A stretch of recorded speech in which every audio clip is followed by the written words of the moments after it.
going. So Okay, thank you, everyone. Sorry about that. This is Washington State Building Code Council IBC Technical Advisory Group for May 23rd, 2024. And then I think we'll start with roll call, please, Dustin. awesome. So Todd Bayruther, Here. Chair Alternate Roger Haringa, Architect Primary Joe Mayo,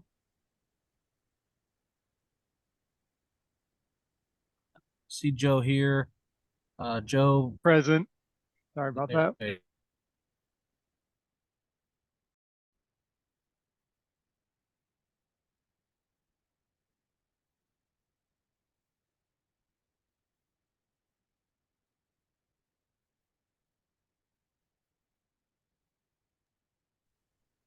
Lost Dustin, huh? Yeah, I don't hear him anymore.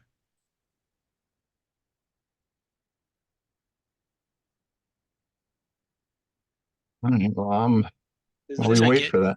looks like it froze up. His computer froze up. Look, because he's Yeah, I not think he moving. also said he's traveling, so we'll see. While we're waiting for a roll call, then anyone else from the public like to be recognized?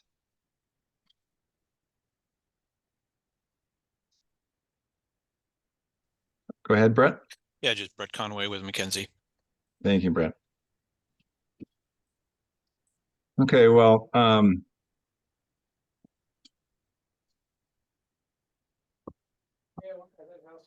without jumping ahead too much,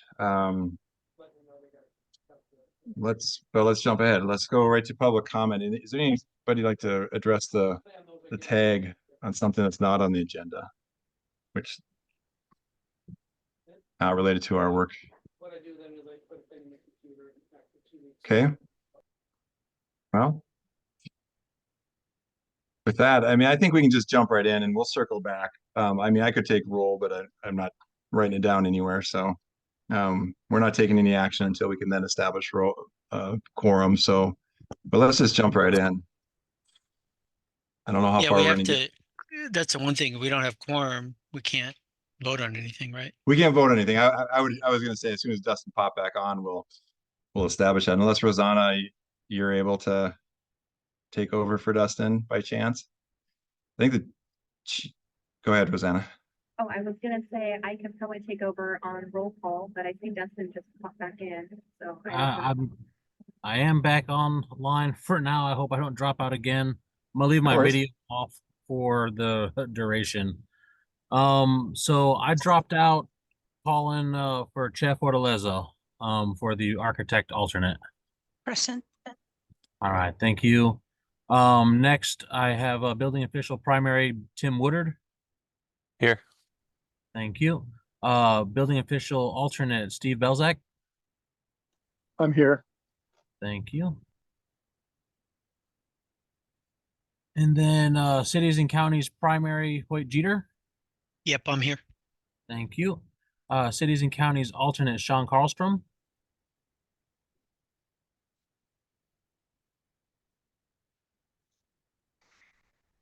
I'm not seeing Sean in the guest list. All right. General contractor or developer Bill Mybush. Present. Thank you. And then structural engineer primary Joshua Mergens. Here. And then the alternate Trent Tenney. I'm not seeing Trent in our guest list. Then general public SME Michael Barth. I'm here. Thank you. Alternate in that one, Leah Summer. present. And then state enforcement agency Paul Clark. Here. Thank you. And then fire protection engineer Andy Leonto. Here. Thank you. And with that, we have a quorum present. Okay, thank you. We already did other introductions, so we'll move on to agenda item 2, which is review and approve the agenda. Could we hear a motion to approve, please? Motion to approve. This is Bill. Thank you, Second. Bill. Second. you, Hoyt. This is Hoyt. Yep. Okay, any discussion or proposed changes? All in favor signify by saying aye. Aye. Aye. Aye. Aye. Aye. Any opposed? Okay, so approved. Item 3, review and approve the minutes for May 16th, 2024.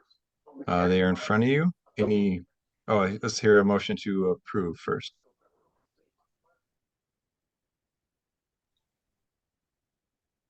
So moved. Motion to approve. This is Bill. Thank you, Bill. Josh, is that a Second. second then? Okay, Yeah, sure. That works. okay, from Josh. Thank you.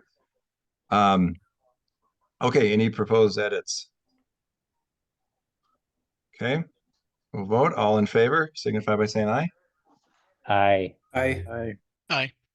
Any opposed? Okay, so approved. Thank you. Okay, then jumping right into our main business. I'm sorry, we already Dustin, I already asked if anyone would like to address the council. I'll ask one more time, or the tag for an item not on the agenda. Yeah, I don't have anything I'd like to Okay. bring up. Dustin, okay, let's jump into our main agenda item then. And then I don't know if we're going to go the full time today. I don't know the workload. If we do, we ask for 5 minutes in other business before we go into the council meeting tomorrow. I want to ask the tag on their opinions on single exit, on whether we advise an adjunct tag. So let's not talk about it now, but I'll just think about that, and maybe we can leave a little time at the end, please. Okay. Okay, thank you. All right. So last week we left off in the middle of chapter 10. And one of the other things we kind of skipped over chapter 9, and we sent out the IFC review of chapter 9. So kind of my plan for today was to finish up with chapter 10 and then circle back to chapter 9 if we're ready to do that. And if not, we'll skip on to the other chapters that we have here on the agenda. I will hop on to the screen share here, and I hope it doesn't crash my connection. So wish me luck.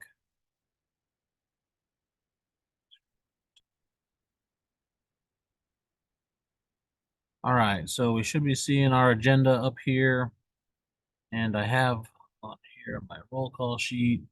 And then chapter 10, we left off of chapter 10 at section 1012.1.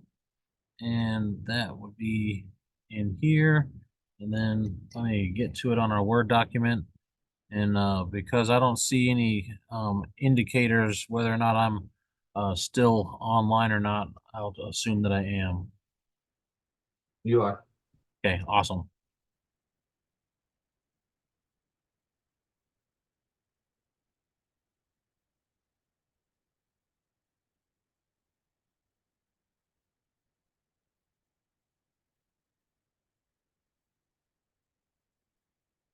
All right, so here we are at 1012.1, and I believe this was presented to us by Brett. Am I right? Yes. So Brett Conway, are you here with us today? Yes, I am. All right. It looks like you have a recommendation to keep our amendment in section 1012.1, which is the addition of a exception number 4. And I will kick it off for comments, and if we're quiet, I'll keep on moving on. And let me just double check the significant changes report as well. You know, one thing about that second exit that was brought up at the national level was it's talking about using like the ramp and stuff, is the slope a lot of times may not meet the actual requirements for an accessible means of egress and end up getting voting down. So if you end up using the ramp, I don't know if everyone's been following that, but you still got, it has to be an accessible one, and you have to meet the proper slope. And that's been a problem. And I know on a code review I did here not too long ago for parking garage, they were trying to use that this exception, and they didn't meet the slope requirements for the accessible ramp. So I just thought I'd bring that up, that, you know, with this proposal in there, one of the things is you know, you have accessible park space and other accessible elements as a means of egress. You got to make sure it's, you know, it has a proper slope. And that, I don't know if other people's had the same problem, but the one that I did not have the slope and they couldn't use it.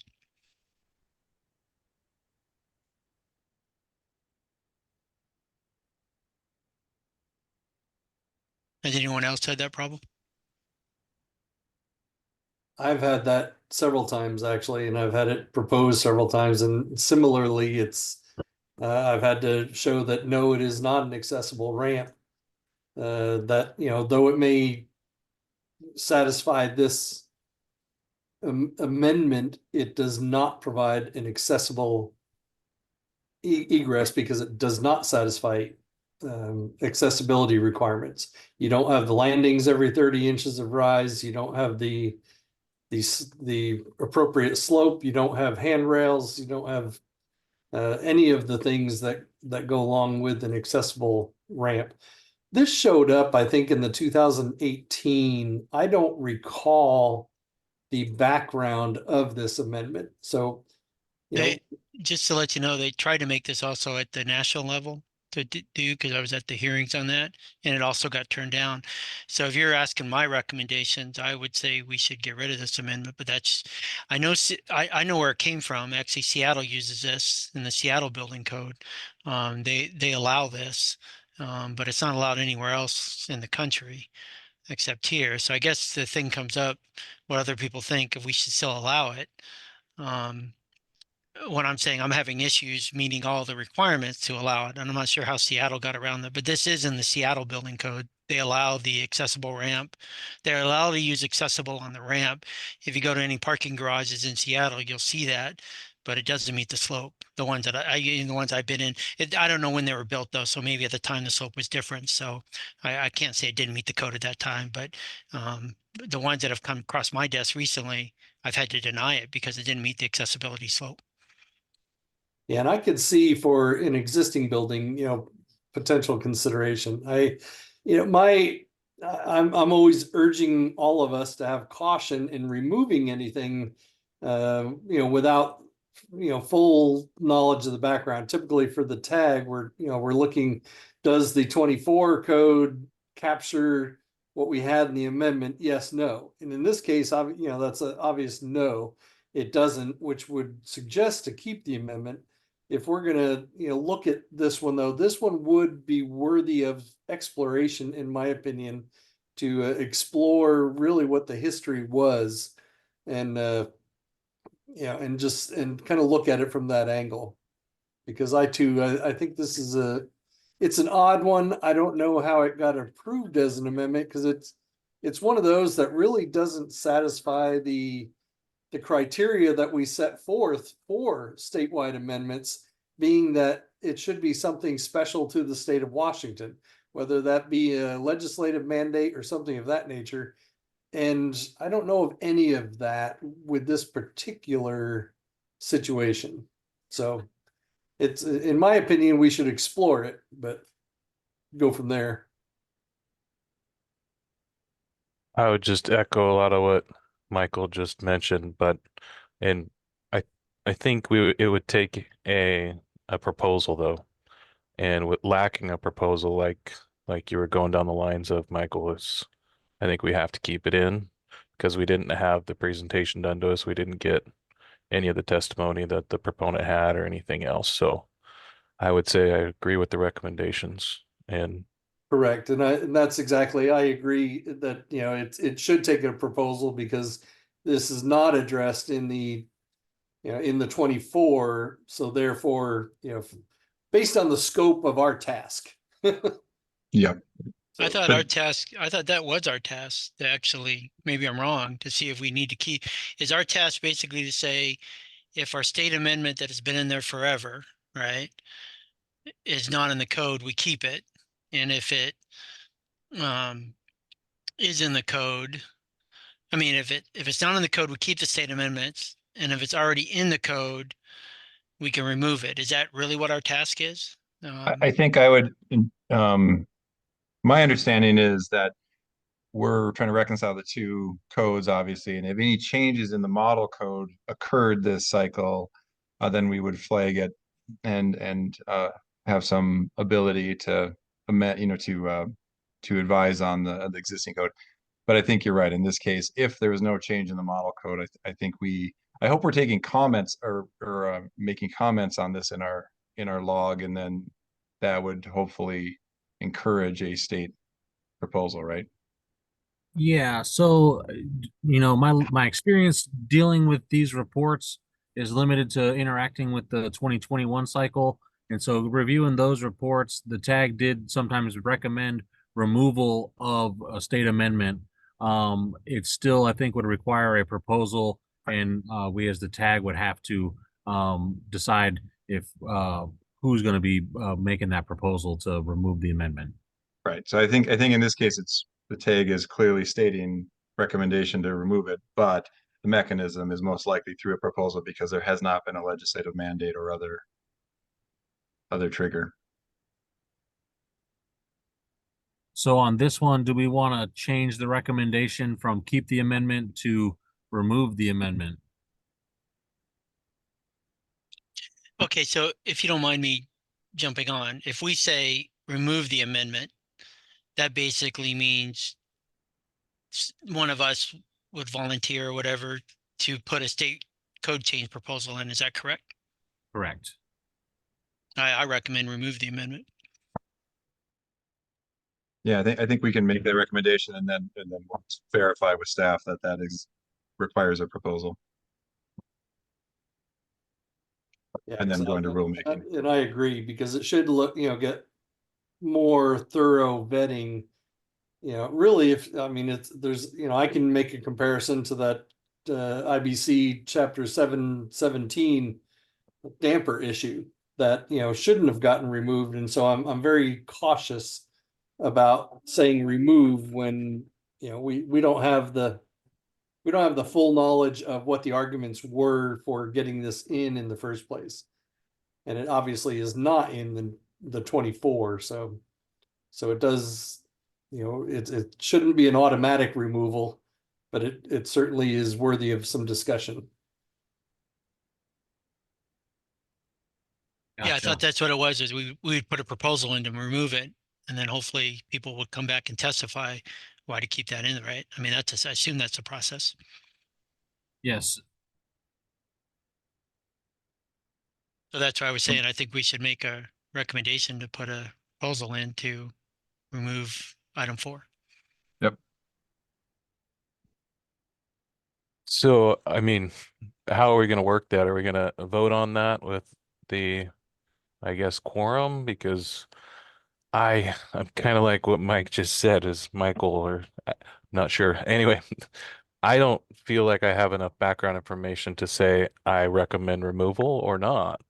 And, this almost causes an extra level of vetting without being given any background information on why it was added in. So, I mean, That's a good point.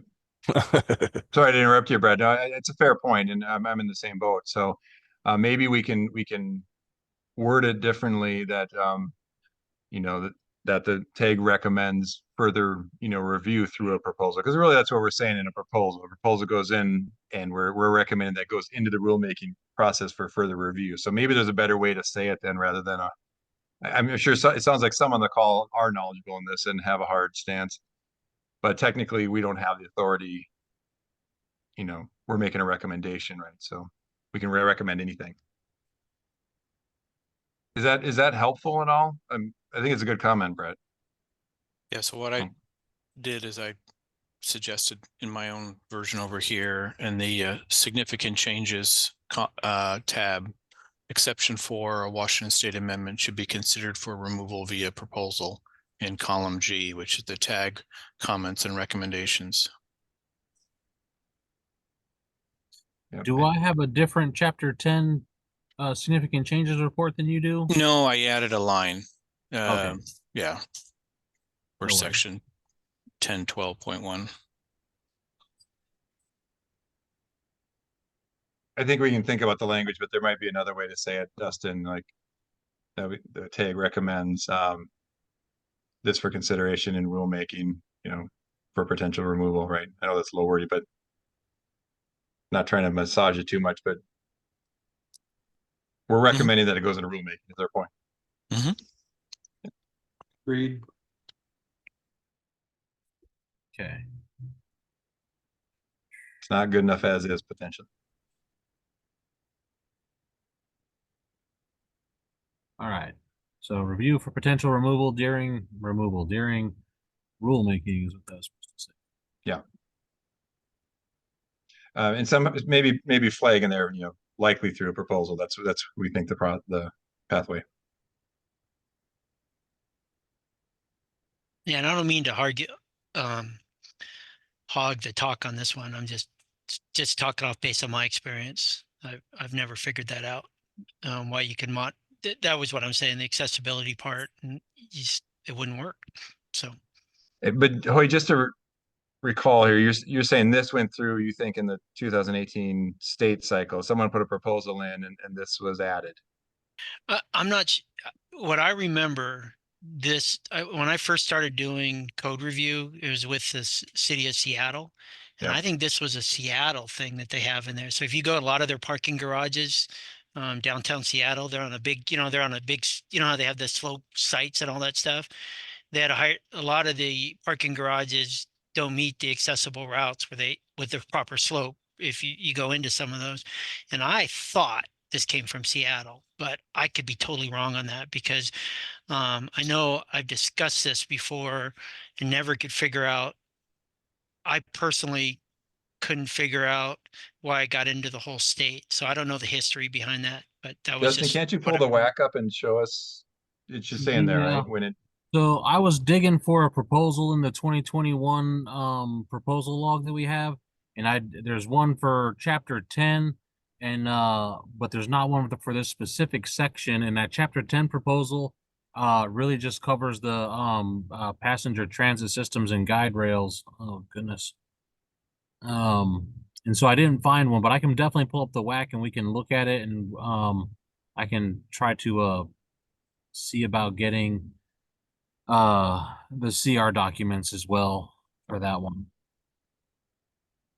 Yeah, and I also think it's been in there for a while. This isn't new. It was just one of those things that I've always scratched my head about why that was in there. So So Okay. just for information, it's already been in the 2015 Washington State Building Code. Good. I didn't go much further, but Okay. So it was there in 2015.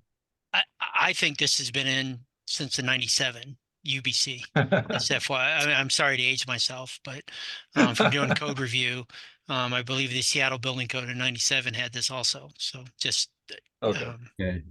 So this So- might be one that's been on the books for a long time and maybe hasn't had any additional scrutiny Yeah. given to it. Okay. Regardless, we don't have the ability to strike it here today, but our recommendation seems clear to Yes. explore through proposal. Okay. All right. So my document closed on me inadvertently. So Is everyone kind of comfortable with that when we get to the final vote here today? Yes. Yes. Yes.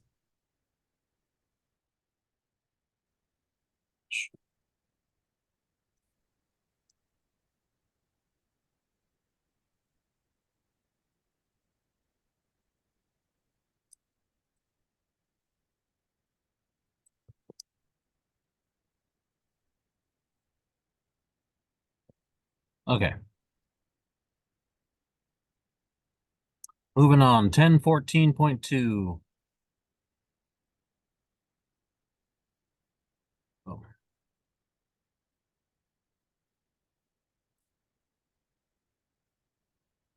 Ten 14.2 looks like we have the state amendment here, and this shows the deleted language from the model code section. Is that correct, Brett? Yes. And it looks like the recommendation is to keep the amendments, and the model code is modified significantly by our amendment. So no recommendation for changes at the moment.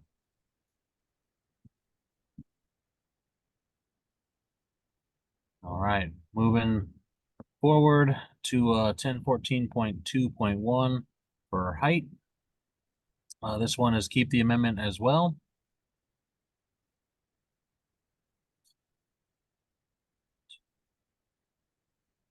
Two point two.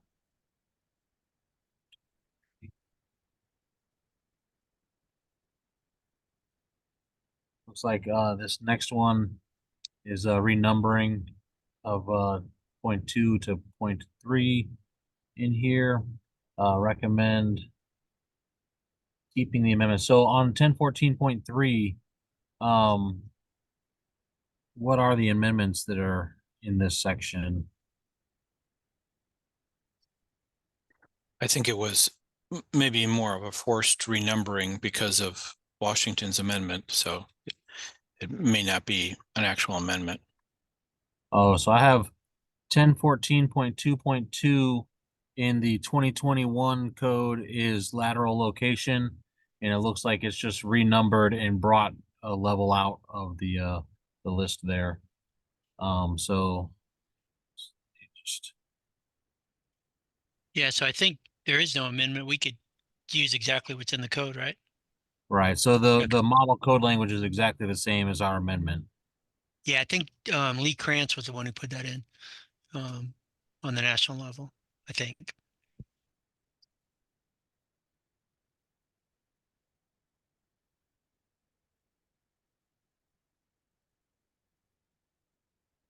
Which is good.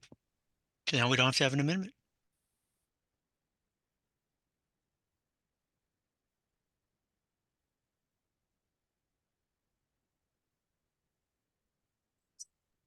I think I'll tell you. Yeah.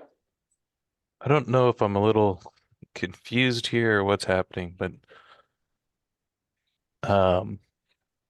so if that's the new structure within the code, why are we going to be renumbering it back to 1014.2.2?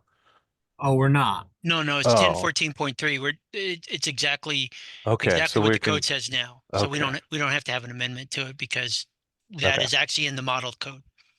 Okay. I think I'm caught up to speed now. I thought we were talking about keeping what was existing, and I'm going, why would we switch the numbering from the model code? But sounds good. And so this is one where we wouldn't need the proposal to remove the state amendment. It would just be a kind of editorial removal in what the model code matches. And Now, do you keep it on this? I forgot, and I think I asked this last time. I apologize. I noticed a lot you have reserve. When you delete something, do you just put reserve or do you actually physically just take the whole thing out? So there's one of two options we can do when we do that. So if we just delete it, if it's just a section within like let's see, the WAC right here is 5150-1014.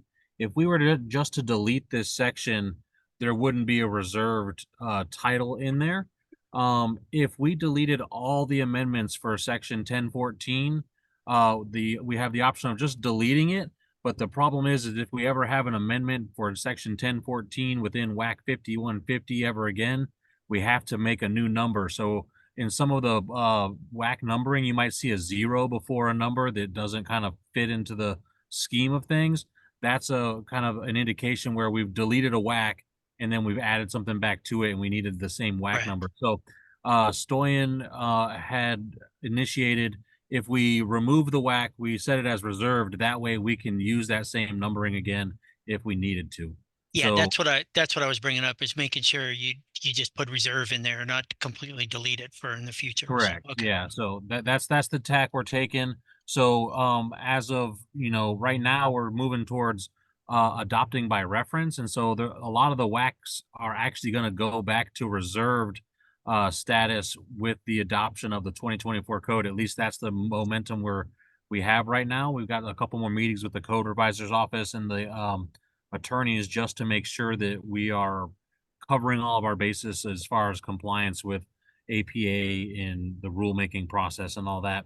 So, but that is the way we're going to go. Is we're going to have all this drafted here, and it'll be published through ICC and available on our website. The changes and the actual WAC information will kind of go away, except for sections 001 through 009, the first couple sections in WAC, those will remain the same, but they'll look a little bit different, and they'll have some text links in there that you can use to find the code language online as well.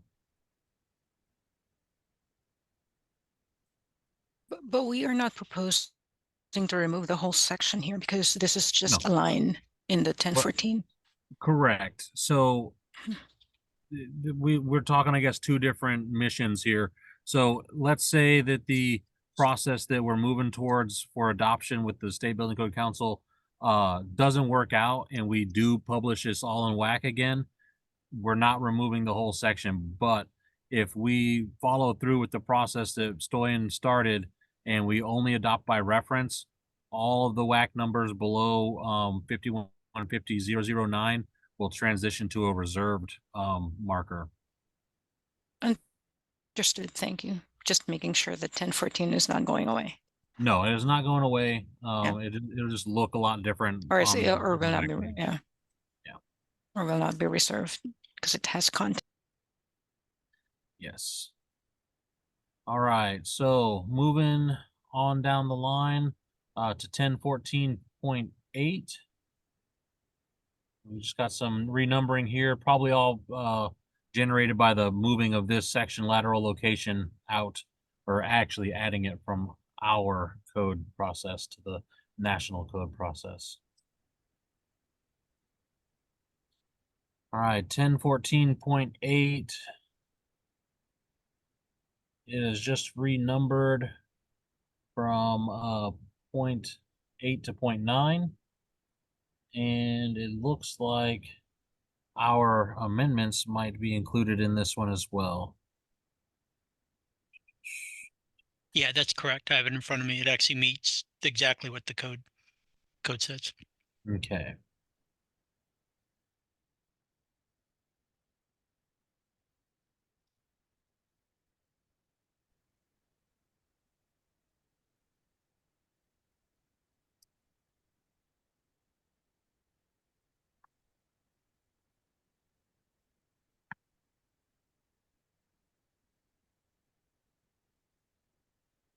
Okay, moving on to 10. Yes, anybody had something? Yeah, I'm looking at it, and our amendment language is a little bit different. Okay. Oops, did I miss something there? I mean, I'm just seeing it, so I'm not. Where are you Let's seeing the see. difference? So I'm in looking at the, 1014.8, the second sentence, in our amendment, it's projections into the required width of stepped and ramped aisles, oh, I flights didn't look of at that. stairways, and ramps. And that's different verbiage. Whereas the 24 code is projections into the required width of aisles, stairways, and ramps at each side. So again, I'm not positive of what we were achieving there, but it is different language. No, I'm looking at it, the 2024. Thought it said. So not be limited by the minimum headroom. Checks into the required width. Yeah, the state amendment, the second sentence is different. Checked it into the required width of aisle. Oh, yes, that's correct. It is different.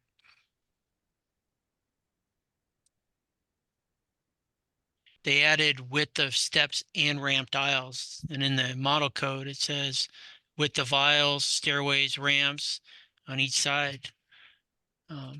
It is a little bit different. So is it possible that this 1014.8 was a amendment kind of brought forward from the 2024, and the 2024 language just changed a little bit in the final adoption? I don't know, because in our amendment, in the printed version of the amendments, it's only showing line 2 as being, or the sentence 2 as having the amendment. The rest of it looks Looks pretty much verbatim. So I'm just gonna throw out maybe that the model code, or what we're seeing on the screen for the Word document, is the use of the word aisles just more of a general term, meaning we had stepped and ramped aisles, and the only time that would really apply to handrails, which is the section we're in, is if the aisle was a stepped or ramped aisle. So it's almost like it's just a more generalized terminology.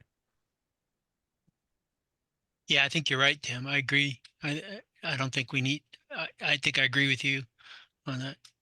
Yeah, I agree that it's the need is questionable. Perhaps it's another one that we need to look at and look at the rationale of it of the original amendment. Yeah, it's just speaking to Dustin's point. I could see us kind of trying to adopt something that we thought was coming into the code. And then when you look back at this, they clarified it to say, well, we don't need to say stepped and ramped aisles. It's any aisle that needs a handrail, which means it's a stepped or ramped aisle. So I almost feel like it could be deemed a clarification, and we could just, So switch to the new model code. what if we I- said that remove the Washington Amendment because the model language has the same regulatory effect? I think That- that's correct. Yeah, I think that's correct too. I think you come to the same conclusion. Agreed. I mostly agree, but I'm curious as to what the rationale or the reason statement was for the change, because it doesn't look like any other part was changed. So I'm just curious at that. And again, perhaps I'm being a little overly cautious. But yeah, I'd be curious I to think see what it that. was, I think what it was, Mike, being at the hearings and stuff, sometimes when there's not a technical change, they rewrite it to say the same thing. And I think this was one of those cases where someone says, and it was kind of like on a floor mod, they could do it. I think it says Yeah. exactly the same thing. I could be wrong on this specific one, but that's happened in many code hearings that I've been at. They do a change right there they're not changing anything, they just rewrite it. I agree, and that's very most likely exactly what happened here. So yeah, my reservation is only just is for that 2% chance that there was some other reasoning behind it. But Hey, Dustin, I'm sorry to interrupt here. I need to hand it to you just for a couple minutes. I need to go deal with something in lab. Go ahead and take Okay. a vote if you move into one coming up Okay. here. I think we have quorum plus one, so and I technically shouldn't vote anyway. So Gotcha. I'll be No right back, problem. We'll keep it running on that. thank you. I'm in the process of pulling up the proposal log. It should be opening up, but it's not.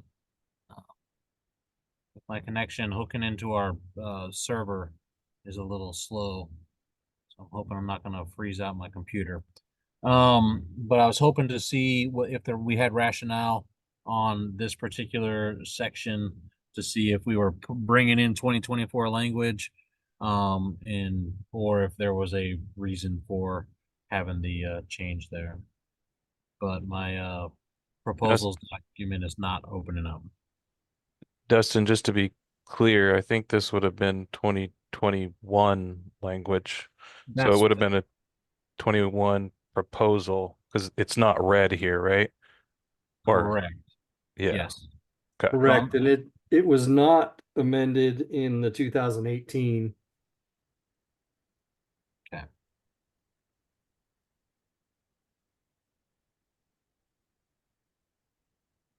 So at the risk of clicking buttons too much and causing problems, I'm gonna give up on getting this proposal log to open up for me.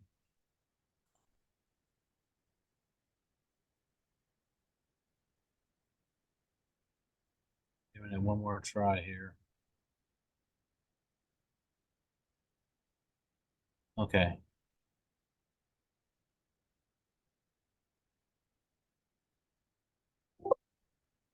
Oh, there it goes.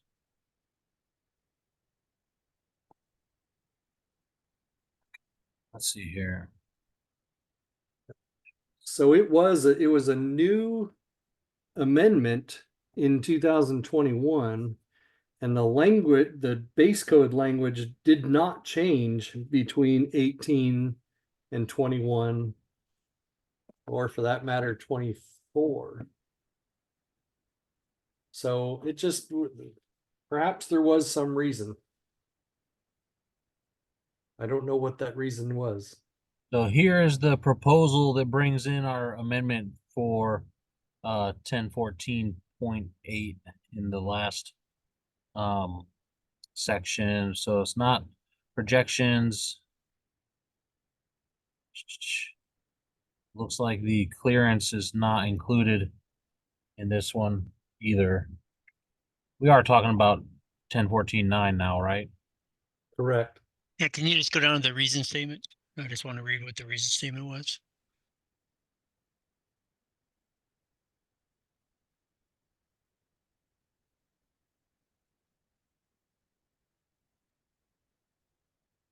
This appears to be Lee's change for the lateral difference. Yeah, and he was dealing with that with also bike trails going along the side of a stairway. Yeah.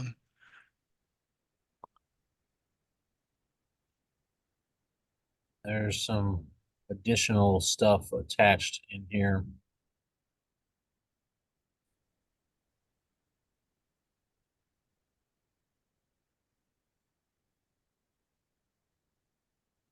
This was actually brought up at the code hearings.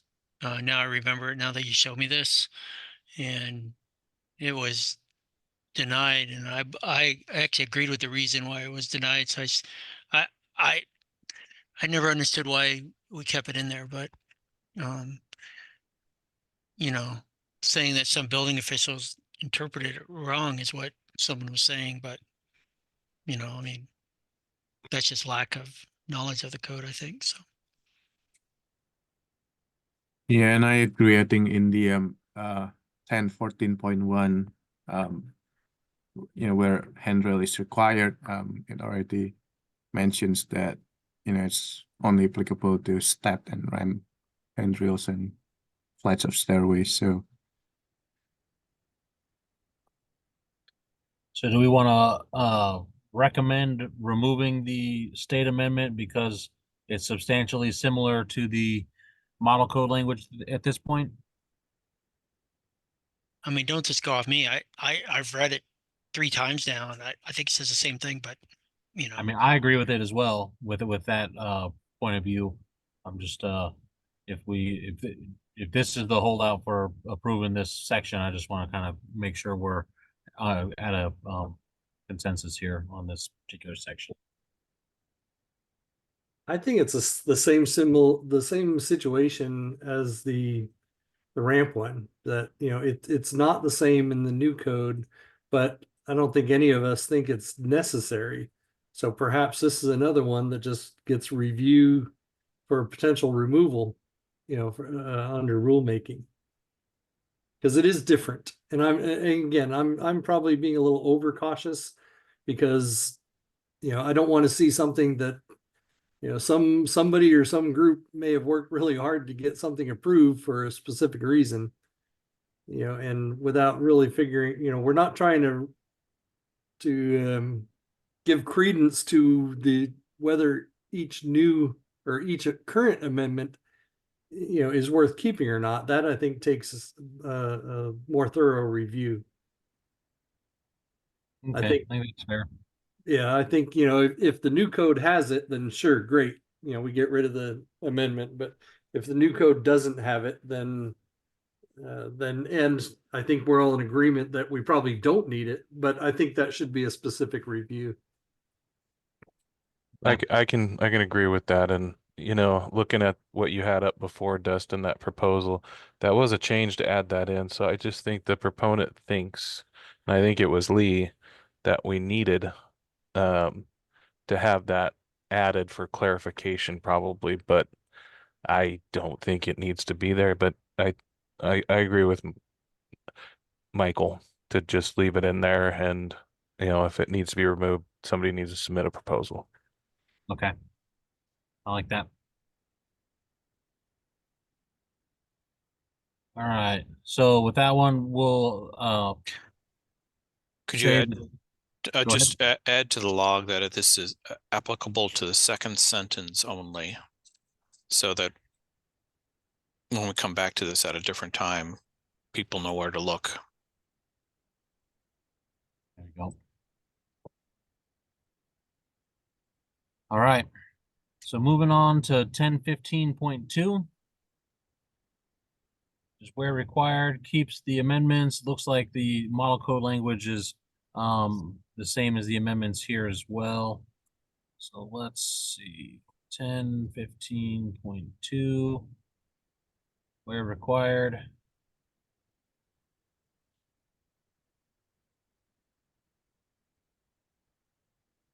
It's a little different. So where it says such as, we have including mezzanines, equipment platforms.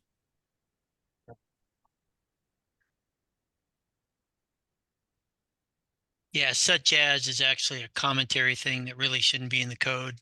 I think that was um,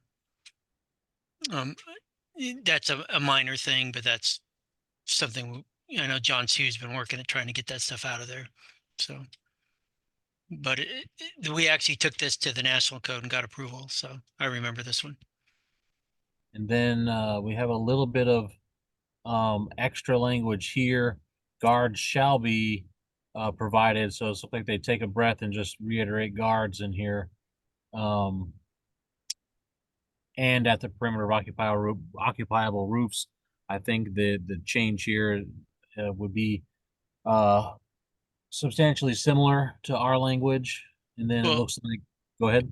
Yeah, I was just going to say, it says guards shall be located. So they're already saying guards are required, and it's the same exact things. And it's just rewording it a little bit differently, but it is it should be, I know when we try to put this in, be exactly what our state code was requiring.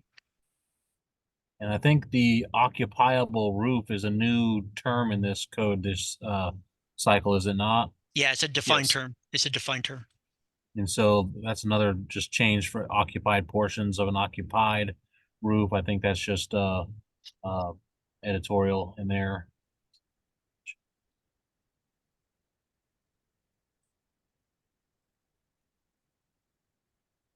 It looks like the state amendment really was adding those 9 and 10 exceptions, which really did get captured. So yeah, we put them in to make sure it was, and the national agreed with it, so which was good. Because occupied roofs were something that were kind of new into the code that was getting really introduced a lot more. Occupiable roofs. Okay, yeah, you're right. Yeah. well, I know, because I've been the one barking about making sure the changes are the same. Even though this one may have a couple minor different words, I do believe on this one that the intent of the state amendment was captured in the 24 edition. Yeah, I think some of us, agreed. Tim, you were there. I think some of us testified on this one and got it approved. So Yeah. So on this one, would the recommendation be to remove the Washington Amendment because the model language is slightly different but has the same regulatory effect? Exactly. Yes. that's correct. Yep. Gotcha. Then to 1015.3. Let's check this one. Looks like this is all state amendment. And we have the recommendation to keep the amendments.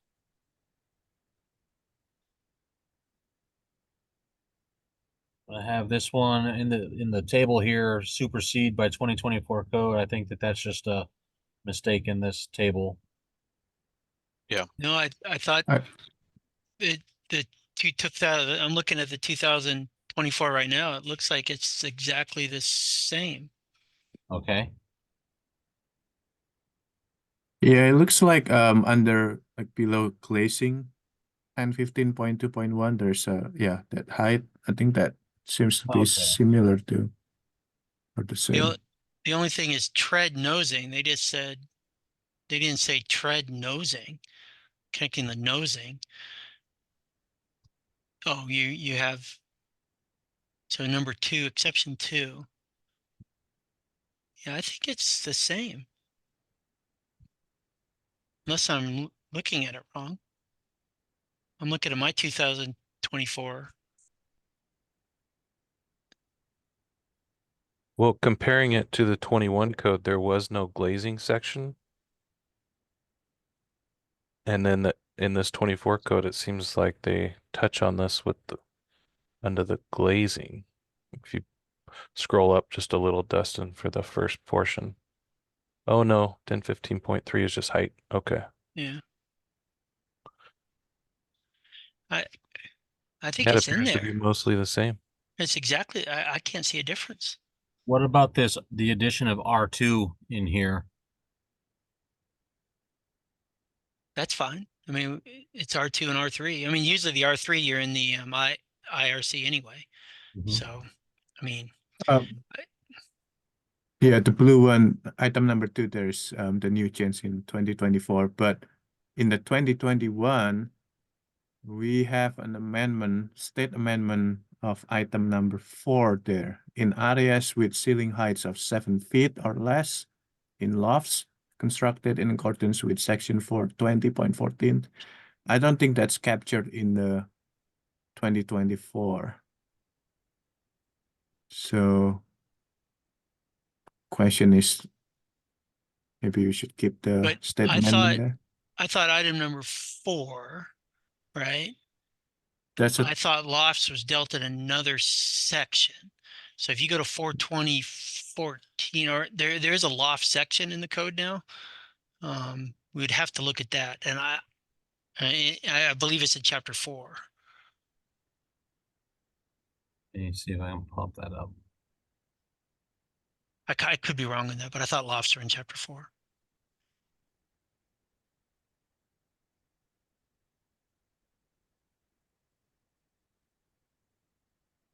It's near the end for the R's.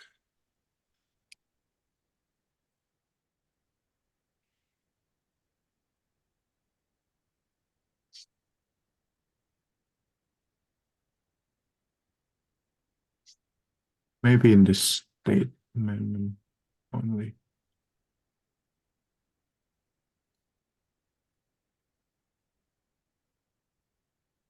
Yeah, 420.14, that's the Washington State Amendment for lofts.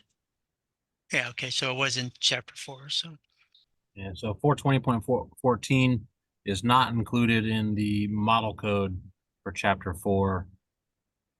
And then close that out.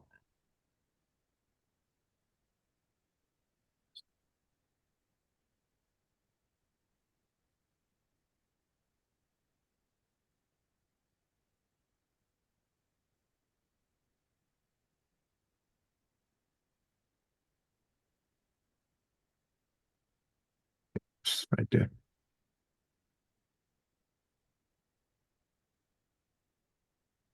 But it does not talk about guards in here, right? Not that I'm seeing in here, no. So I'm wondering if the it was in an appendix. Okay, I think the lofts got moved to the appendix P. So I think we do need the state amendments, because unless we adopt the appendix, which I don't think the state does that typically, but in the 2024, sleeping lofts were put in the appendix. So I think we do need these proposals, because I think on the national level, we tried to get it in the code, but people didn't want it, and they did except for the appendix. So I don't know if someone compared the appendix in the 2024 with this. That's what I would have done. Yeah, I did not. Yeah. And I don't know if I reviewed Appendix P and I have it submitted, but there just wasn't any changes, so yeah. So I didn't yes. look at this. Yeah. So what I think happened is we put it in the state code, and we didn't get it adopted in the national code. We got it adopted as appendix because there are certain when we went in there, we tried to do both to get it adopted in the national, but there's enough people fighting it for whatever reason. So the appendix got adopted. So I think it's good. I think we need it in our state code because if someone can go back and compare it to the appendix to see if there was any changes on there. If that hasn't been done, that should be done just to make sure it's the same. Would it be desirable for us to say keep the state amendment but incorporate model code changes? Well, I haven't reviewed it, so I think the appendix P was a lot of these lofts things, but I just don't remember how much it matches the state top of my head. I just don't have that kind of memory. So, but So should we mark it for review with appendix P and potentially incorporate the model code changes? that would be my Steve- recommendation. If you, that way you can actually look at what got approved by the appendix by other people around the country and see what the differences are. If I remember correctly, it should be real close to the same. There shouldn't be big differences in it, but I could be wrong on that. Steve, So here I too, should- I think, I'm sorry, Tim, didn't we move appendix P to make it appendix Q? We had to because they added a new appendix P. So this appendix for lofts still doesn't exist in the model code. So we added it as a state amendment to have an appendix P last cycle or for the 21 code. Yeah. And now we had to switch it to appendix Q. So it's definitely going to line up because there's no changes because it's not adopted at the model level. It's just moved to appendix Q because they added appendix P. Is that clear as mud for anybody? No, that's exactly what they did. I got it. They just moved it down one. So Except the model code appendix P is for sleeping lofts. that's correct. That's correct. That's exactly what it is. Yeah. Appendix P, but because we had a state, well, you know, it Yeah. just, they don't match our state stuff. So that was it. So So do we all agree with the compare with appendix P, potentially modify to include model code language? I agree. I think we may be skipping over a significant change. We got 1015.8. Check what's next. Yeah, so we'll look at that one next.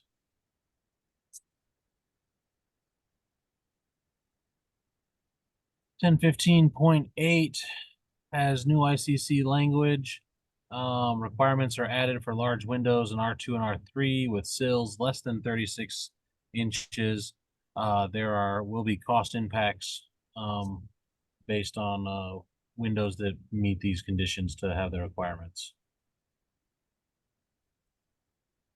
And I guess the question for the tag right now is, do we think we need an amendment for this section?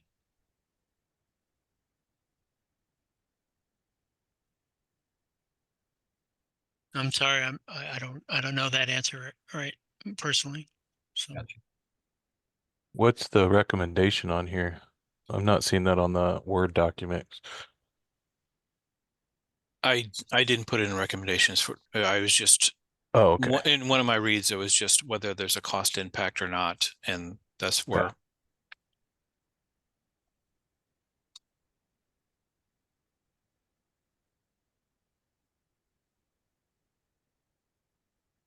I have to step out for a sec. I'll be right back. It will be real short.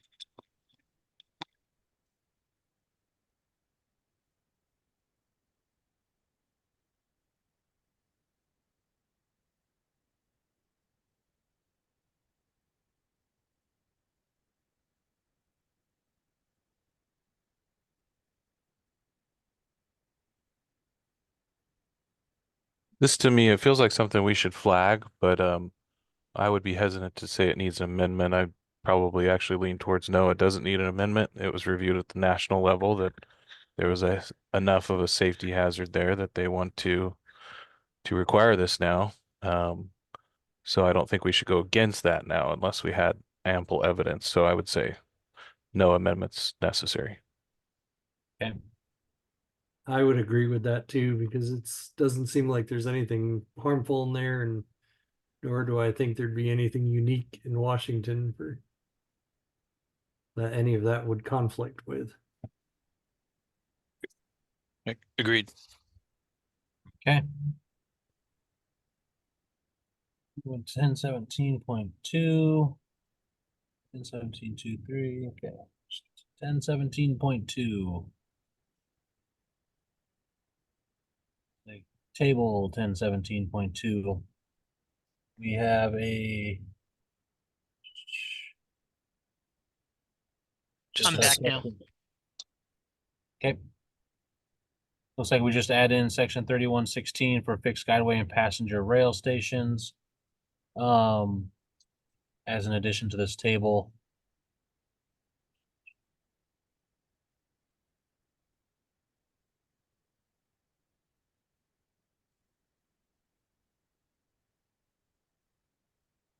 So yeah, it doesn't look like there's anything huge going on here. Just keeping chapter 3116 in the loop on some things. Yep. Agreed.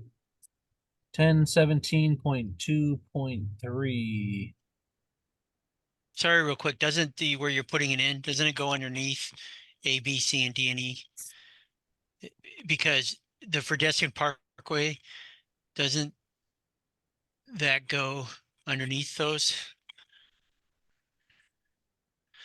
What I'm saying, you see where you say section, so right now that section 3401.9 that's for B, C, D, and E. Doesn't that section 31.6 for fixed guideways and passenger station supposed to go underneath those footnotes A, B, and C, and D, because those A, B, and C, and D are footnotes in the table? Or maybe I'm wrong. I think in this instance, it's okay where it's at because it's just saying for those, you can go to the other section and increase the travel distance than what's allowed or Got it. Yep. or decrease if that Yep. modifies what the table is. So they just added it to the running list. Yeah, sorry, never mind. I did forget it. You're right. You're right, Tim. Exactly. It's added to footnote A. Footnote A just has a weird tab there on the Let's see. At the risk of messing up the whole document, I'll attempt to reopen it. Just leave it. Yeah, I'm done. It didn't come up with I'm in the wrong spot. Anyway, we'll leave it there. Looks good. 1017.2.3, we have a group H5 has a new ICC language. Travel distance increased may lower costs, so no cost on this one. And I would say that more than likely, because it's just new model code language, that we probably don't need a state amendment on it.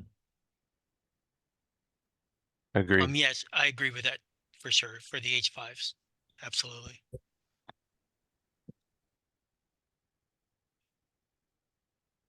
All right. I used to do a lot of these. They're the semiconductor facilities. And yeah, they're large buildings. So I'm sure they were the proponent on trying to get that increased. I had an opportunity to work for Samsung as an apprentice carpenter many years ago. It was interesting working in their fabs for sure. Yeah.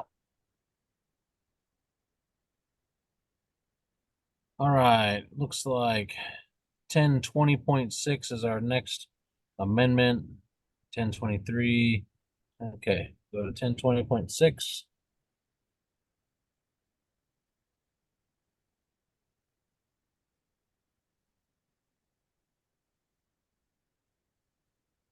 Keep amendments, which are just additional to the exceptions list, with the recommendation to keep the amendments.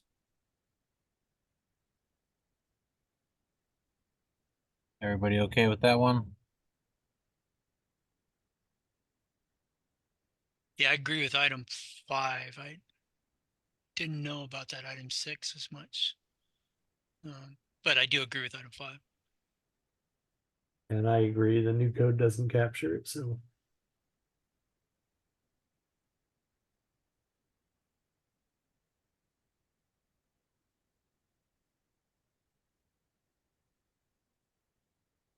I'm in the wrong spot. Remember, that's an 1020. exception too, though, right? So just for that air movement in corridors. So just letting their people know it's not part of air movement corridors. It's an exception.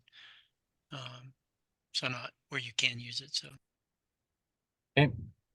And Correct. then go ahead. And exception 6 is then consistent with our mechanical code requirements for providing the HRVs and ERVs to each habitable room. So, oh yeah, that's right. I remember that now.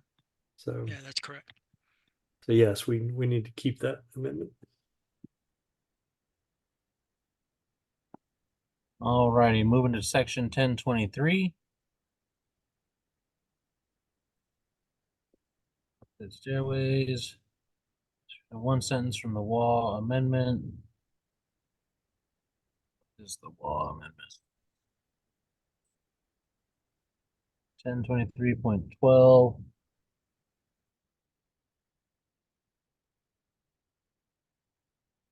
Got it right here. Keep the amendment. Everybody happy with that recommendation? Yes, but this is another one of those where it's got specific code references, and since it's a Washington State amendment, we should probably put a note to just double check those. Double check references. Yeah. Then the 906 20.5 and 909. I mean 909.20.5 and 909 6.3. So We'll save an errata later.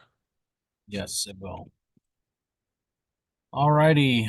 Then we'll wrap up the significant changes with 1023.7.1 and 0.2. Looks like clarity provided for the extent of the fire rated construction at exit stairways at the exterior. This clarification may increase cost, but not necessarily for sure increase cost. And it just looks like new model code language, and it looks like our reviewer didn't want to recommend a amendment, and I think that we would probably align with new model language. Probably Yes. doesn't necessarily need a new amendment. That was the thought. Okay. In cost, as far as this one goes, did we look at the ICC cost documents at all on this? No, I did not.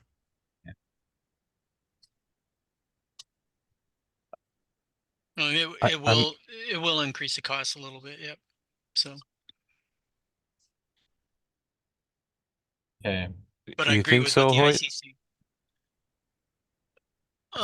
It always had that 10 feet in there. It used to be worded differently. I think it's just a clarification and restructuring. You might be right. You might be right. Yeah. I think, Tim, I think you're right on that.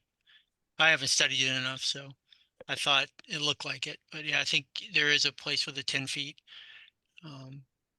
Topmost landing of the stairway ramp roof, whichever is lower. Yeah, I think you're right. I think it's, I don't think there's a cost. I'm sorry about that. Okay.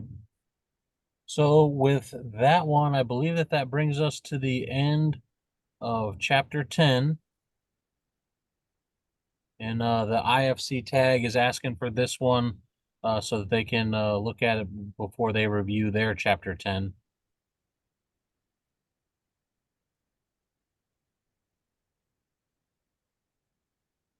And just scrolling to the end. It's there. All right. So with that one, we've got some notes to go back and review during the proposal cycle and some other things like that. And then if we move this one to our master document, we will have the opportunity to maybe tweak any of these recommendations at that time as well. So I would be looking for a motion to move this document to our master document. So move. This is Tim. Second.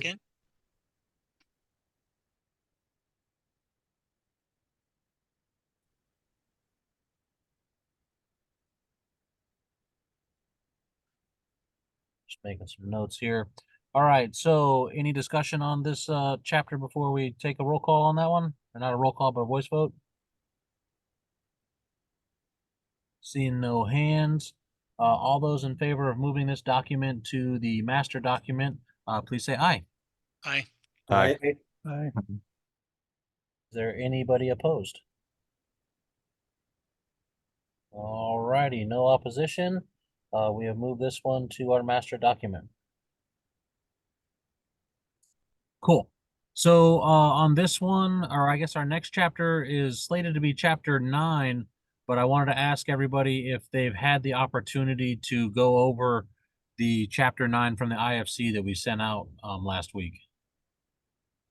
Hey, Dustin, I'm not done comparing the two, but I've seen that there's a lot of amendments in the chapter 9 of the Washington Fire Code that were not captured in the building code portion. So I'm trying to create that list so if we can maybe move on to the other chapter first, and I'll probably take a look at it this week, and we can probably Yeah. discuss it next week. I think if we're not quite ready, that is totally fine. Moving on that one. So let's see. We're gonna table chapter 9 for till next time. So that'll bring us to chapter 11.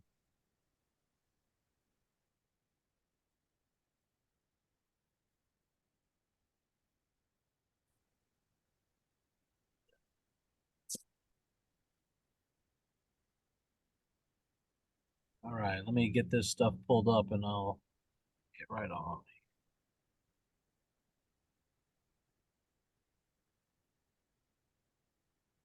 All right, for chapter 11, also came back from Brett.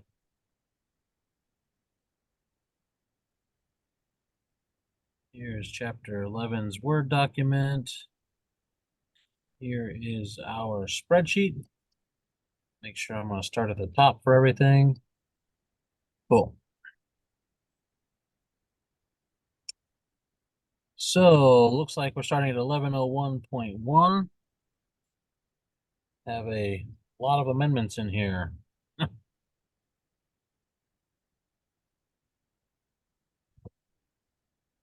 Did you compare this with the ANSI?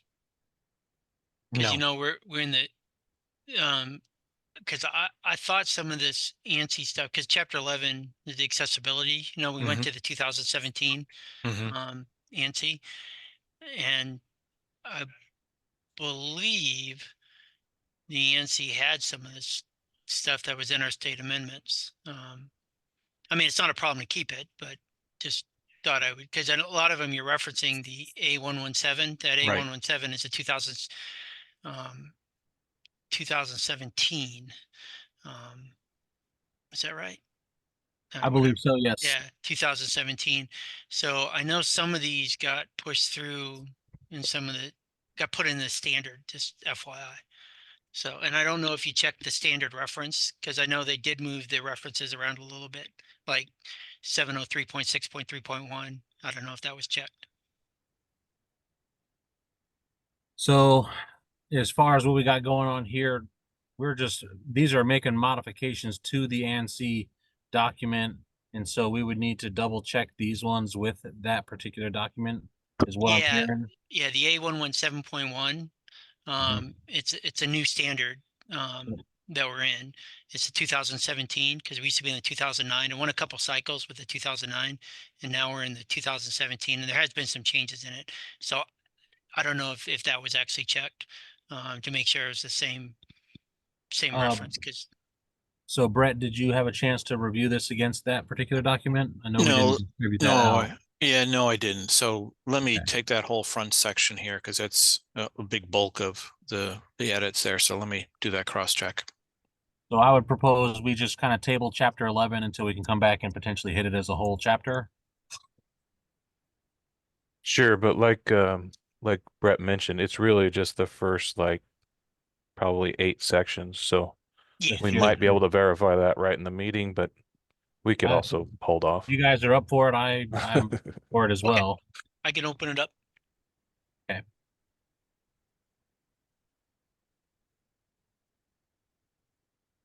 Just trying to find my 17 ANSI. That's what I'm going to. I always have a hard time finding it on the ICC website. Oh, it's there. It's also there. Yeah, I just for some reason whenever I do the search, it pulls up a bunch of other stuff that I'm not wanting to see. Okay, I'm there. I have it open, so I just have to look. Yeah, I've got mine out too, so I'll try to look some of these up too. For 2.2.8. Yeah, they are different. Or hang on, that's 404. My mistake. Or There's a bunch of amendments in chapter 4, just FYI.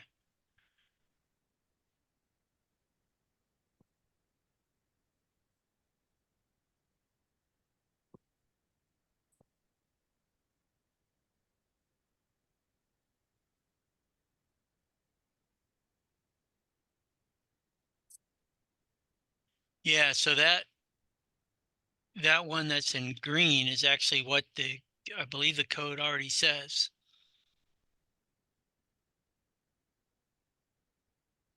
looks like we have an amendment to adds chapter, not chapter, number item 3 here. Item 3. Okay, I see what you're saying. What was item 3? Exterior hinged sliding or folding door, 10 pounds or 44.4 newtons maximum.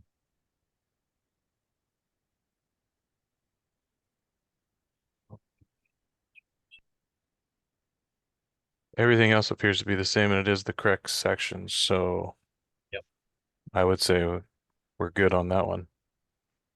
And then we have 1102.3 is listed as reserved. I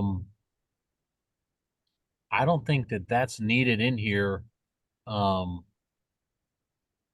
If we're not making a change inside the ANSI, so we wouldn't be reserving the WAC 1101 or 5150 1101 with this one. So I would propose removing this section from this or anything that's reserved in here. I would propose removing that just to remove some language from our amendments. Agreed.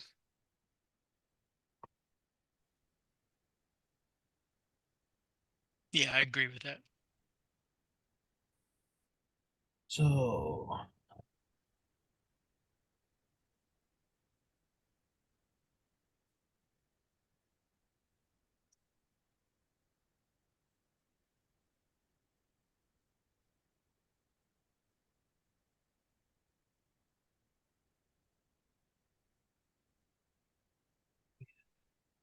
two, 1101, two.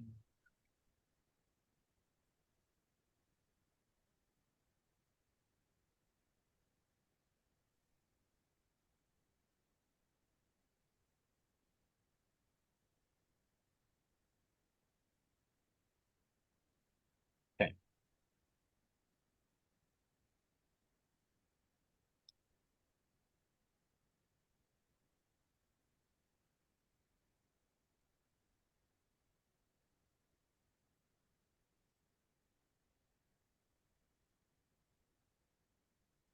Okay.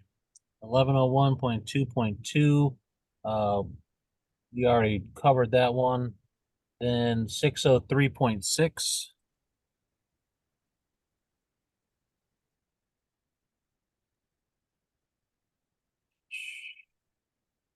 The amendment language is different than the 2017 ANSI.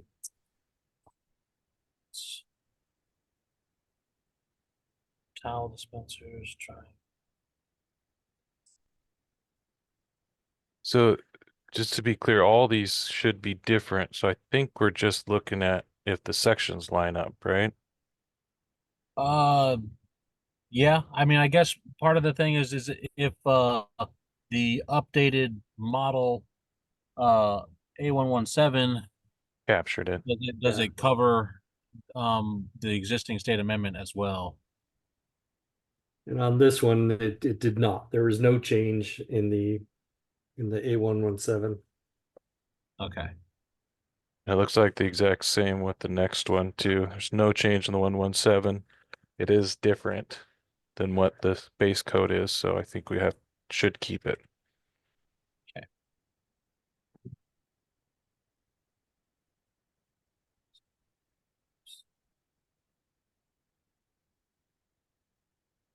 What about the new 604.7 in here?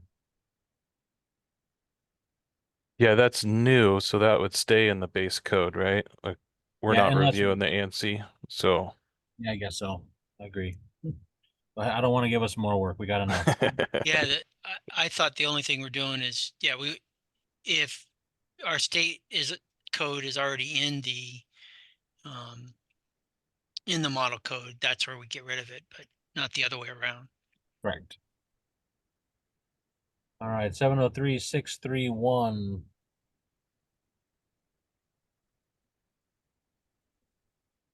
Three, 6, 3.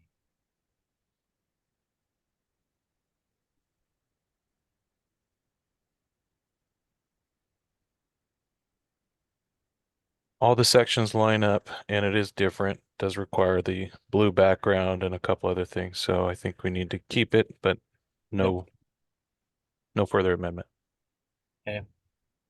And then looking at 502.2.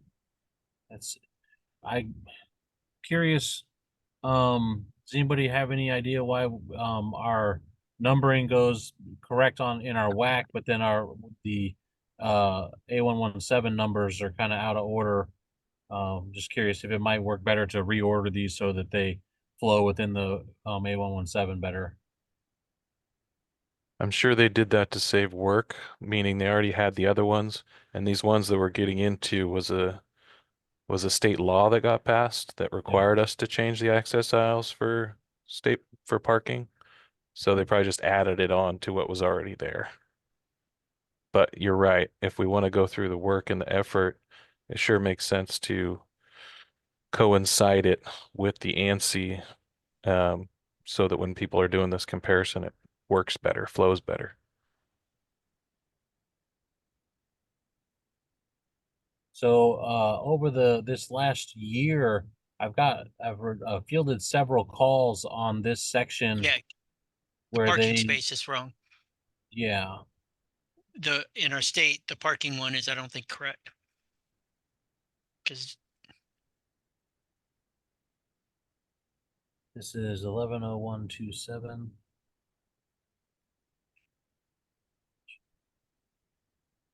I think it's that it doesn't include the van spaces.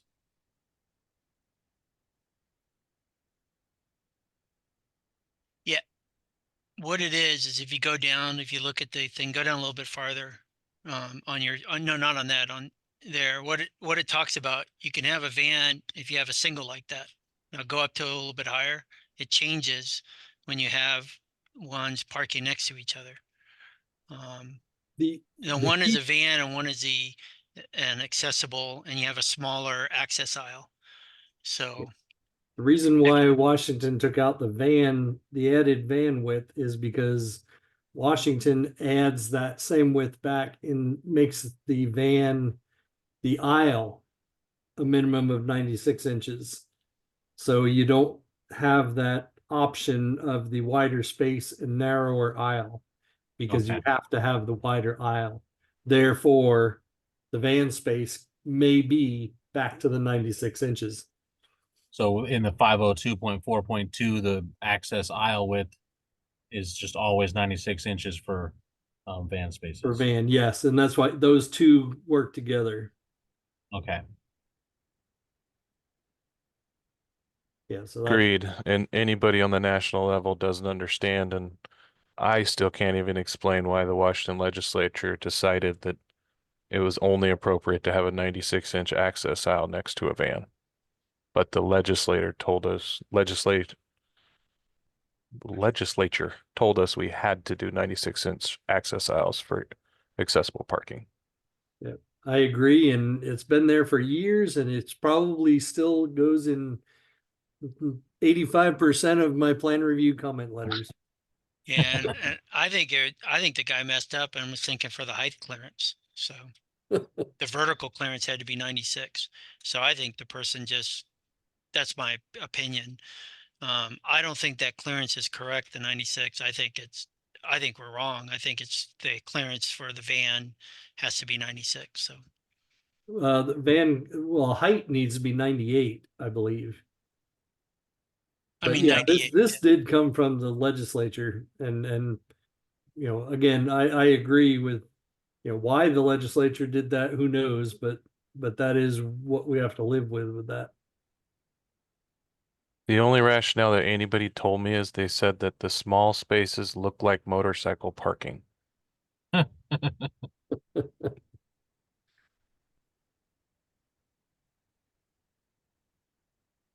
But that doesn't seem like a reason we should keep the amendment. I mean,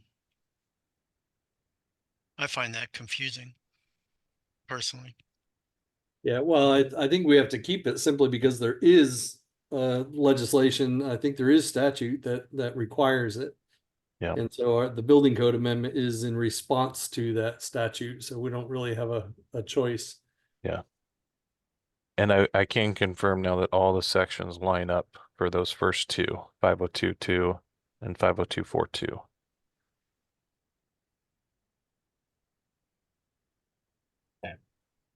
And so I just put a note off here to the side that within these sections, review for renumbering and reorganization so that the A117 sections are in order. Did anyone look? There's a bunch of changes in the 2017 throughout. I'm just curious, is any of that supposed to be taken to legislation, the ones that actually change? I mean, they talk about, parking on sidewalks, wide areas and all that stuff. The new changes. There's no way our state has those requirements in there. Are we just adopting the model code, I assume? There's a lot of changes in. How does that work, Dustin? Is Yeah. there a different tag that handles just the ANSI code? There is not. So it might be appropriate to bring the topic to the council to see if they want to break out a special tag. I know I've got some other folks that have been wanting to talk to me about what the ADA says and how our codes differ from it. And I told them that that's a large analysis that I wasn't prepared to do at the moment. I can tell you the ADA section, the federal, right? Yep. Is less restrictive than the 2017 ANSI. I've already gone through that process. Okay. So if you meet the 2017, you're going to meet the federal accessibility requirements by default. They don't have the wider circle, all that kind of stuff. It actually exceeds in a lot of places the federal. So It does, and I can attest that on the Access Board's website for the 2006 IBC and correlating 98 ANSI, there is a hold harmless letter there that says if you comply with them with the 2006, then you are in compliance with ADA. But I also know that ADA came out with the new standards in 2010, if I'm not mistaken, that are soon to become law of the land, which I don't know if anybody's actually reviewed those, but they're Yeah. not law of the land yet, from my yeah, I'm on understanding. the tag for that. And that's actually going to be a lot more equivalent to the 2009. So the 2017, they're behind the federal. I'm kind of on that committee that kind of does it on the national level. The federal stuff is way behind than the ANSI. So Yeah, and Washington was kind of granted safe harbor back, yeah, now we're probably talking 15, 20 years ago. So that if you did comply with the Washington State Building Code as adopted, then it was considered safe harbor for ADA purposes. And so the state has always been mindful of that in any changes that we make to the accessibility portions. Though that said, I don't know what triggers that kind of a review from the Department of Justice to make that declaration. And to my knowledge, that has not been redone anytime in the last 15, 20 years to, to confirm that safe harbor status based on the new codes. I would think it would still apply, but unknown. I think it comes back, just Mike, I was talking to someone on exactly that question.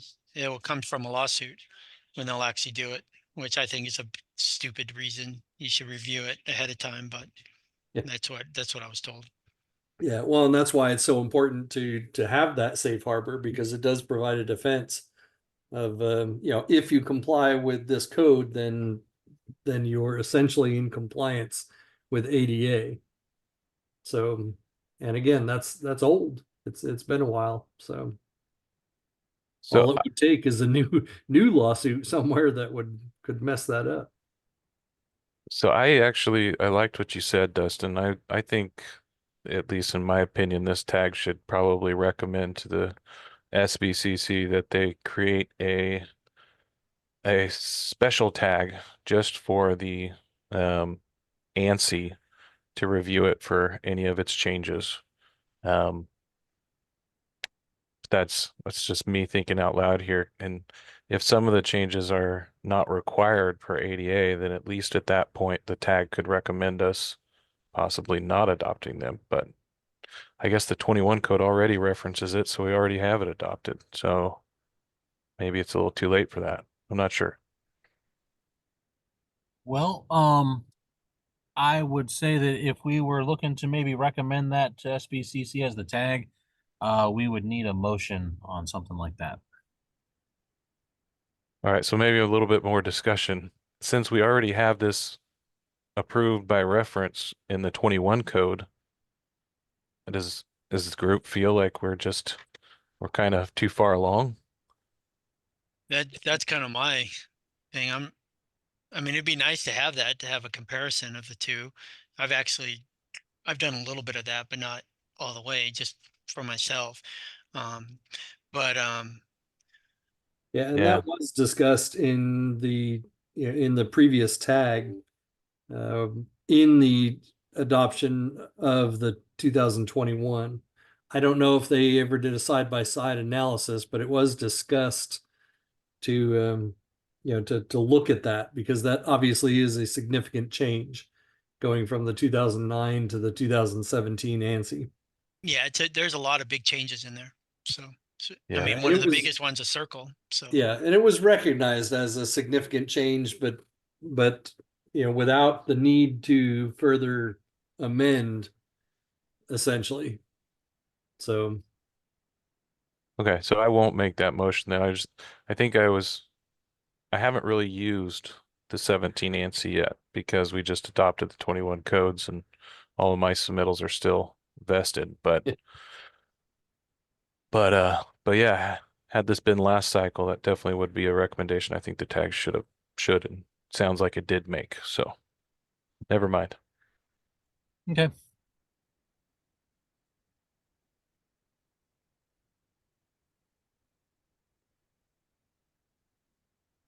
All right, so we're kind of done with this section where we're making modifications to the A117 ANSI, and moving forward in this document, looks like the next amendments in 1106.7 and our significant changes are beyond that. So I will scroll down there.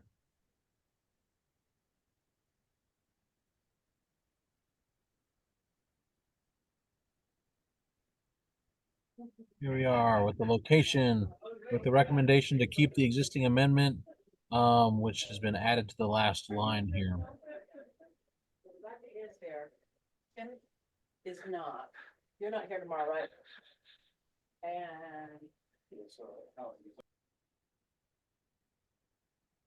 All right, any additional conversation on 1106.7? Want to keep the existing amendment? I believe so. I want to keep it. Yeah, me too. All right. Moving to 1107.2, two, an exception of use new language. Okay.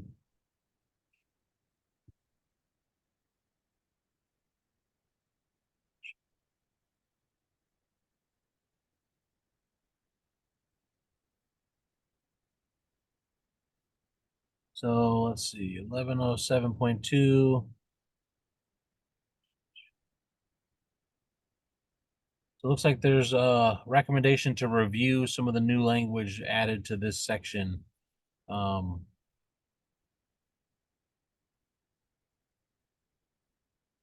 that's where they put the electrical vehicle, right? In 1107. Well, I'm sorry, I'm looking at the ANSI.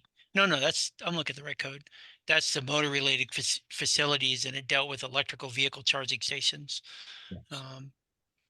And I know we've been ahead on that. And I thought some of this stuff got put to the national for what we had. And we don't, our fours are different, but.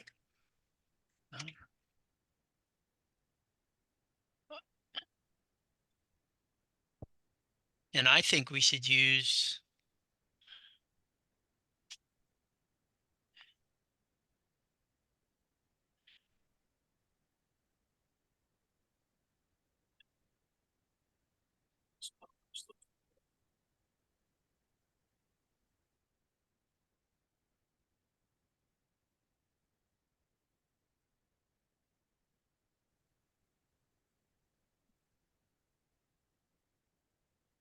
So I'm just to clarify that exception two again, the red strike through, what does that signify again?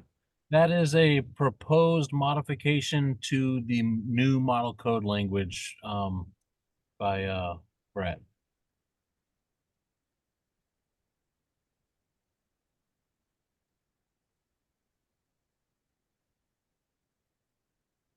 Okay, so I'll just comparing it to the last what we had adopted, because we were ahead. We already had for R3. We just added R4 back into the code with the last cycle, if I'm not mistaken. So kind of makes sense that we should probably add it to here too, because by all accounts, R4s are just required to comply as R3s. So maybe it was already there to begin with. It's the second one. I guess I just don't understand why we shouldn't exempt buses, trucks, or other delivery vehicles and motor pools. I'm just out of curiosity, what would be the rationale about needing to get those out of the new code?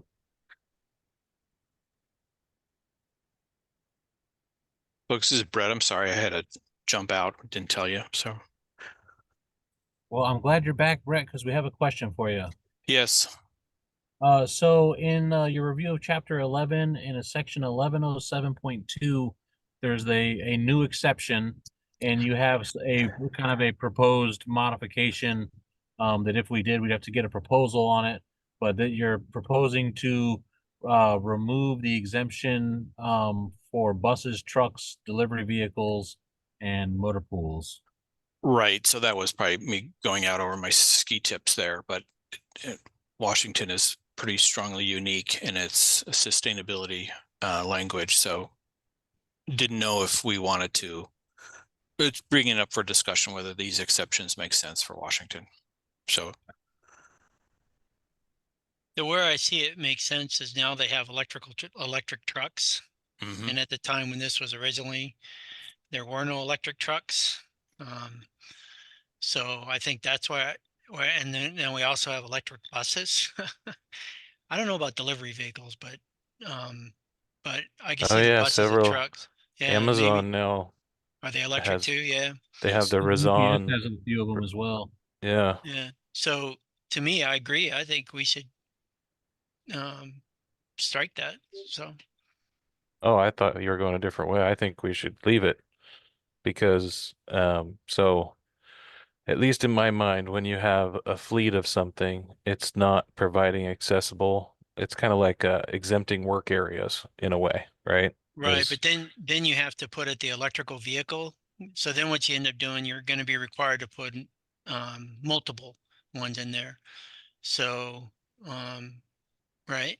Because you're going to Right. have, So you're going to have the ones that's required for your parking, required for either chapter 4. Yeah, per chapter 4. But then I'm just saying, like, if you provided additional ones for your, say, trucks, your Amazon trucks that need to recharge, it makes sense that those additional ones for the work area for the workers would be exempted. So that's the way I was thinking that exception worked. And also for buses, you know, if you got a bus stop, you still got your accessible parking and your accessible charging stations required. But these would be, when for the motor pool of buses out back, you wouldn't have the accessible locations. yeah, what I was talking about is the one with trucks. Because now what I was saying is electrical vehicle charging stations exclusive by buses and other delivery vehicles, law enforcement vehicles. That's the only thing, because now they got trucks that are electric. That's the only thing I was thinking. I don't know why you have to exempt those now. Before, when this was written, you didn't have electric trucks. That's why it was put in there. Yeah, but at the model code level, this has been Vetted. debated and vetted. And again, we're not talking about charging stations. We're talking about accessible or access to them. And so if, let's say Amazon, their delivery, if they have a disabled driver, then they're going to accommodate that in that charging station. I think the market itself will dictate a lot of that. So I think, my suggestion would be just to simply stay with the model code language. Yeah, me too. In this case, I must have said it wrong. I would like to stay with the model code. If I said it wrong, that's not what I was trying to say. I probably did say that wrong. I would say go with the model code the way it says it. Steve Belsick, I agree with that too. and so this is one case where we can get rid of a Washington State amendment because it is already it already accounted for here.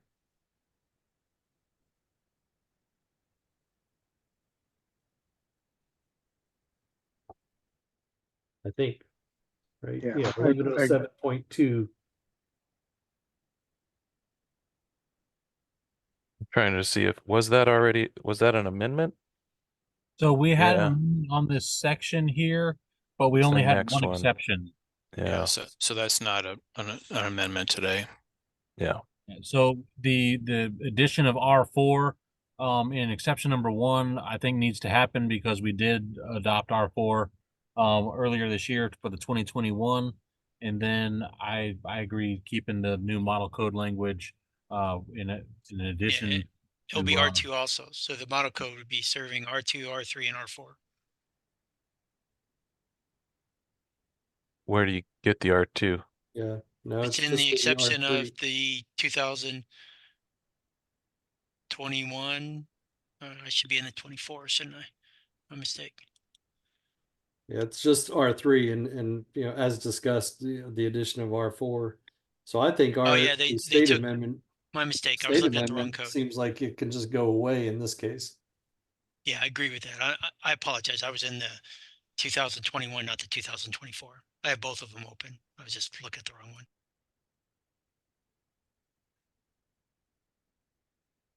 Again, I think there was no state amendment to that section. I think that's what Brett kind of mentioned too. So Right. it's just his suggested edits for exception 2, which I think based on what I heard from the group, we would kind of prefer to stay with base code. And then if we wanted to change that, maybe that would take a proposal on someone Yes. else's part. So get rid of the red and the redacted text and just keep it all blue. Yes. Yep, concur. Yep. Yes. That's what I agree to. As long as I look at the right code. So sorry about that. And then before we move on to another section, Todd, you wanted to have some time for some other business here. We got about 14 minutes left. Do you think it's appropriate to maybe take a break on chapter 11 to talk about the other business? Yeah, if everyone's in a good spot and wants to do that, we can come back to it if we'd like. Might only take a couple minutes here. Thank you. So as many of you know, this tag per the legislation 2 years ago in 2023 mandates that we perform a study. I don't know the exact language, but my memory is we perform a study and then make a recommendation for adoption within this cycle. So it does mandate to do something. But the question for this tag then, if that's on our workload, do we want to form a special ad hoc tag like we did with the tsunami? And I know not everyone was around, but what we did was we created a subset of the IBC tag because the tsunami code ended up in chapter 16. So Yeah, ultimately it came back. I was on that one. I was on that. Yep. Yeah. That's right. So it came back, technically it came back to the IBC tag, and then it went through the process into the rulemaking. So the question here is, do we want to form an ad hoc tag with fire and residential or whomever for that matter, to do the groundwork on the single exit? And if anyone needs more background on what that is, we could talk about that too. So I open it up for any opinions, including the public. So Sorry. this is Tim. I'll just throw out there that on the back end, right? Because WABA was kind of heavily involved in this legislation to kind of push this towards the SBCC instead of it being a state mandate, which is the route it was going. WABA does have a full work group. They have fire, like all sorts of people together, and we're just completed a full set of recommended changes for that. So I like your idea of doing like an ad hoc that if they would like, because I know what WABO planned to do is just submit that all as a one change to the SBCC, but they could just, that ad hoc just review those changes. Yeah, thank you, Tim, and for bringing that and daylighting that. And I will also be transparent. So I met recently with Dave Kokut, and we, trying to get more and more input from other stakeholders involved in that process. And I personally do think that is a good, the work that's done by WABO and the other stakeholders in that group is a good starting point for the discussion. Just a matter of what is the vehicle to do it, right? Yeah. I think what they're going to propose is that it's an appendix, so that way people could choose to adopt it. But at the same token, the tag could come back and say, no, we want it to be in the body. But I know, that the intent is to hopefully get that into it added as an appendix that people could choose to adopt. Yeah. And just to let you know, I actually been working on that in the WABO group. And we chose the appendix just because it's easier to get an adoption for an appendix, because then jurisdictions can adopt it outright or not. So just letting you know why we did that. So. Yeah. And I think that's very consistent with everything I've heard in the last 2 or 3 years on the council, that the base assumption is it should be an appendix. And so with that, and the ad hoc would also then enable us to bring in some of the other development code representatives that are going to be critical if some of this leads to local jurisdiction adoption, including potential overlays, so forth, based on level of service or whatever it might be. I'm not presupposing, but that was kind of the idea with the ad hoc, and make sure that there's not a perception that it's only this tag. I think in my mind, as we also as a council have to address the residential, the new mandate to bring up to 6 plexes in the residential code, I think there probably will be a lot of overlap in the end of the efforts that start with the single exit, and then a lot of the references from the residential code will be to the IBC and the IFC, obviously. So I don't want to get too far ahead of our skis here, but that's where my mind is. A flexible ad hoc tag. I think that sounds great, Todd. And anything we can do to get rid of the perception that this is favored one way or the other, I think will be a benefit to everybody. So an ad hoc and inviting additional people sounds fantastic. Okay, and like we did in the tsunami tag, and it wasn't always well attended. I mean, it was well attended by the SMEs on it, but everyone on this tag, it'll be an open process, and then it will have to come back to this tag eventually anyway. So Todd, would we want to bring in folks from the fire tag in this ad hoc tag? Yep. Yes, for sure. So I will next Tuesday bring it up with them, and I might bring it up with the other business tomorrow at the council as well, and then we can maybe.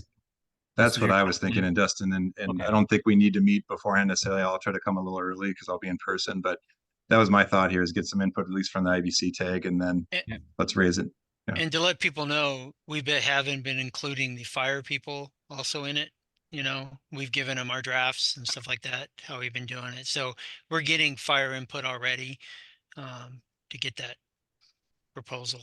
So Yeah, I think something else on my mind is, because the different proposal that happened at ICC, obviously didn't go anywhere.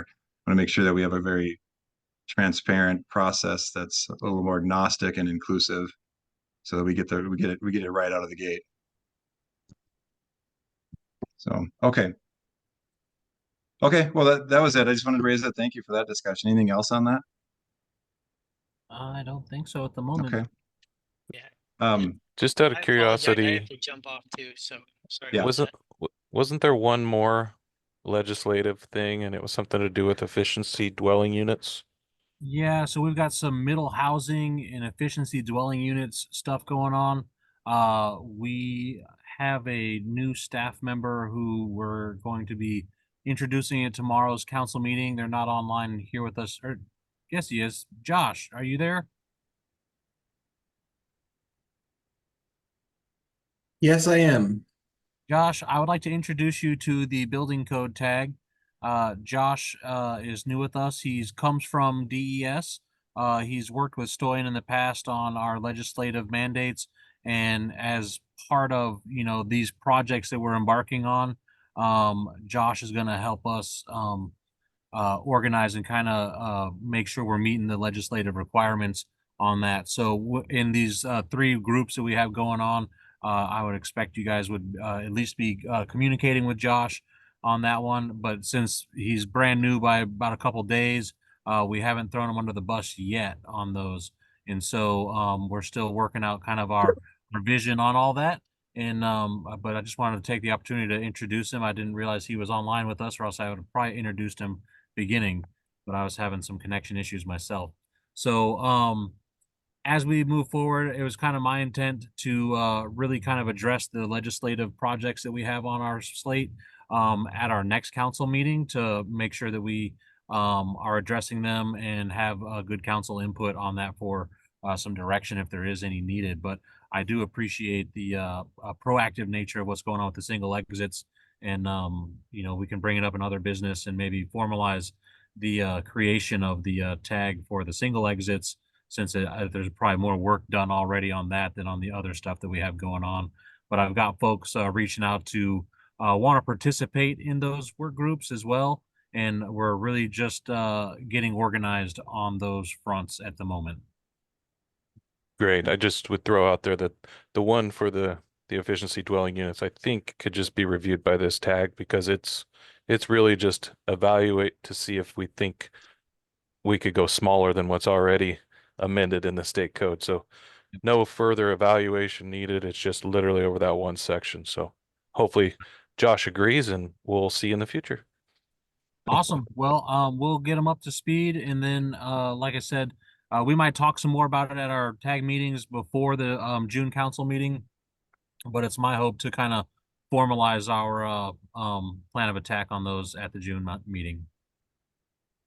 Great. Okay, well, thank you and welcome, Josh. Okay, well, we're not going to get any more business done today, so good job, everyone. Thank you, and unless there's anything else, last chance. I'll just let everybody know I'm sending chapter 10 over to the fire tag, and they have your contact. So if they reach out, with some questions, please just maybe get back to them. Okay. Okay. Thank you, everyone. We're adjourned. Cool. Thank you, everybody. Good work. Thanks. Thank you. Thanks. Thank you. Thank you.